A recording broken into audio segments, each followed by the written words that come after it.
Hi, I just felt like sharing something today. I don't know if I'm going to make this public, but I just felt the desire to share something. I've been doing a lot of inner work lately. It's just that it seems like life has turned up the temperature, and so many circumstances in my life are quite triggering. And it feels like the time in between the triggers is getting smaller and smaller. And so what I've noticed that it is teaching me is that there is this part that is craving certainty and some sense of knowing how things are going to turn out. But there's so many things that are going on in my life that are like left hanging. There's no conclusions to these things. And so it's really scary. And I think one of the things that's most difficult for me at times is letting go and trusting in life. And I noticed that there is this part, you could call it the younger self, the child self, that when I grew up, there was so much uncertainty and this feeling of powerlessness. And I've developed these tools to survive life, these patterns that I use to navigate this life. And they used to work, or that was the illusion. But really the gift is that I'm seeing that these things don't work anymore. And I'm having to confront life as it is. And when I say life, that's synonymous with myself. So it's confront myself as I am. So being with myself. And I think as a man, and this applies, I'm sure, to women too, but especially with men growing up with this belief that we have to repress emotions. At least I think it's getting better with maybe, I don't know, with younger generations nowadays to be able to talk openly about how they feel. But I remember growing up just having my hand in a fist. And what that said was, I'm not letting you in. I'm not letting anyone get to me. And I remember just being very stoic, just pushing everything down and just, I'm not gonna let you get to me. And that was a protective mechanism because I was hurt at times. There were things that happened when I was a child that were felt bigger than me when I was 7 years old. And I wasn't able to protect myself and be there for myself the way that, and I'm just saying, I'm just seeing that, of course not. You want the adults in your life to be there for you in the way that you needed them to. And I'm not trying to place blame on anyone because I love my parents. They did a really great job. But life is big and nobody has it easy. And when you have the adults in your life are having to survive in a system that doesn't really make it easy to survive. We're not taught these tools in school. And usually we're just trying to survive, put a roof over our head, food on the table. But to be there for someone emotionally growing up is not something that we're really taught to do when we're becoming parents. And I certainly, being a parent is something I didn't know at the start and it's something I'm learning now. And all this to say is that none of us had the ideal childhood. And I think most of us probably experienced some childhood trauma growing up. And it really becomes a filter of the sort of the lens in which you view life. And so a lifetime of repressing emotions. And when I'm saying this, it's I'm a little bit tired of talking about this. You're probably hearing it for the first time, but it's something that I've been working on for a long time. And although there is this part that feels a little bit tired of the sort of inner judge, like you're talking about this again, and not that anyone listening knows that I talk about this a lot or knows that this has been my experience. But these things last the things that we've learned in childhood that become the way that we survive, these patterns. So it's when we're developing our brain, they really become a part of who we are. It's not so easy to disengage from that stuff. Or maybe it is for some people. I'll just speak for me. For me, it hasn't been very easy. It's been a process. And I'm honoring that process and giving space and the amount of time it takes to go through that. And one of the things that I'm noticing, going back to like things just hanging in the air, and there's doesn't seem to be any resolution to things in my life, and I'm left to be in this place of uncertainty where I'm feeling like I don't have an anchor, like there's no anchor, and I'm just floating in space. And that's a scary place to be. And the thing is, the survival strategies I used to use to get by, to feel okay, things are okay. Whatever it may be, to shut down from people and to tighten my fist. I'm not going to let you in. I'm not going to feel to go into that sort of silent space of closing myself off or spiritually bypassing. And I got into spirituality and meditation, but using that as a way to avoid emotions and avoid what is going on within myself. Drugs and alcohol at some point early in my life. All these different ways that are used to survive, just distracting. Scrolling on the phone, that's a way to do it as well. But I think a lot of it is avoiding this vulnerable space, what it means to be human.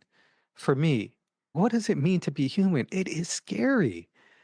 It's scary. We have these bodies that are aging, that are at some point going to die. And we have to look at that like in the face.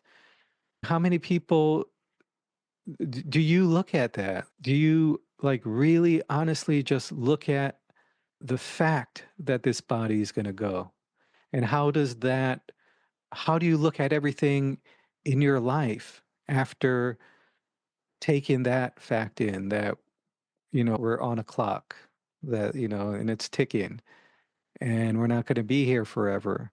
And the people that we love aren't going to be here forever. These are all actual things. And so life as it is uncertain. There's a lot of uncertainty in life I'm finding. And this feeling of it really it's asking for me. This is what the feeling I have is to open up my heart. Because when I'm closing my fists and shutting down or distracting, shutting down in all the ways that I've learned to shut down and survive, and I'm not making like a blanket statement that survival strategies are all bad.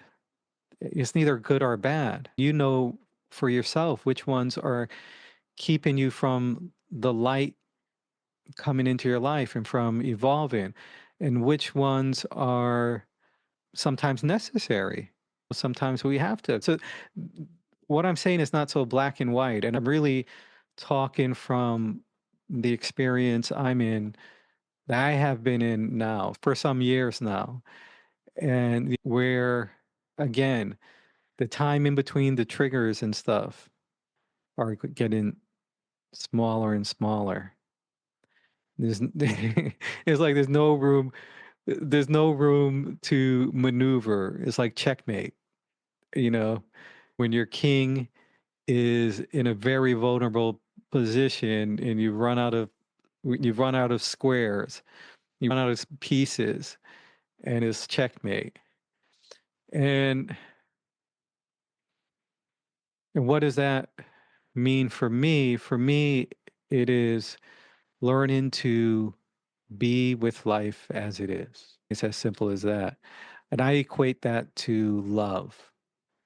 Because if my fist is closed and I'm closed off from the world, that means I'm closing myself off from myself. If I'm closing myself off from life because I'm afraid of the friction that life may cause, I'm afraid of being vulnerable because I may be hurt, I'm afraid of these emotions that may feel too big, I'm afraid of what's going to happen. And so I stay in a safe place instead of jumping into this place of the unknown where maybe we could fly. Fly. I mean, our souls, letting our souls fly, soaring, evolving to the highest potential. And that takes a risk. And so maybe that's part of why I haven't made a video in a while. And today, this is part of a risk is making it because the judge is, oh, don't make one. What are you gonna say? What are people gonna think? All this stuff. And that's okay. Or like it's that voice is saying it's self-centered and this sort of thing. But there was also something that was saying, I feel this energy within me, and I am showing up for myself today, and I'm showing up in a real, honest way, and in my relationships and in life today. And it's not easy, and I'm afraid. I'm terrified. And there's been a lot of tears. There's been a lot of and I have a lot of support as well. I have a lot of support. And so the thought came, why not share this? Because there may be someone who's going through something similar. There may be someone who is feeling overwhelmed or feeling wrong that they are having all these emotions or that they're feeling overwhelmed or whatever it is, or someone that may have the feeling that life is against them. Like all of this stuff, why me? Life is all these triggers, all this stuff, it's so much. I can't bear it all. And it's easy. And I've gone there before where I just feel like, wow, this is like, why me? This is tough. This is really, but I came to a point where the analogy came to me. If someone just dumped a big ball of clay, like in my home, just dumped it on the floor, I could either look at the clay as a mess and why'd you leave it there? Or I can start playing with the clay. What could I make from that? Just start molding something. And so I love the idea of reframing. And my reframe with that is, oh, thank you, life, for giving me what I needed to be able to really see myself, to be with myself, to love myself, to open my heart, to let love in, which I'm still working on, and to let love out, which are all things which require risk, which require vulnerability, which require that friction that we have in relationships, whether it's someone at the supermarket, whether it's a intimate relationship, whether it's with our parents, whether it's with someone at work. It is in an age where and this may go on social media, so it's like silent hypocritical, but I was going to say, in an age where we're on social media and putting on an image and all that stuff, we can lose that human interaction.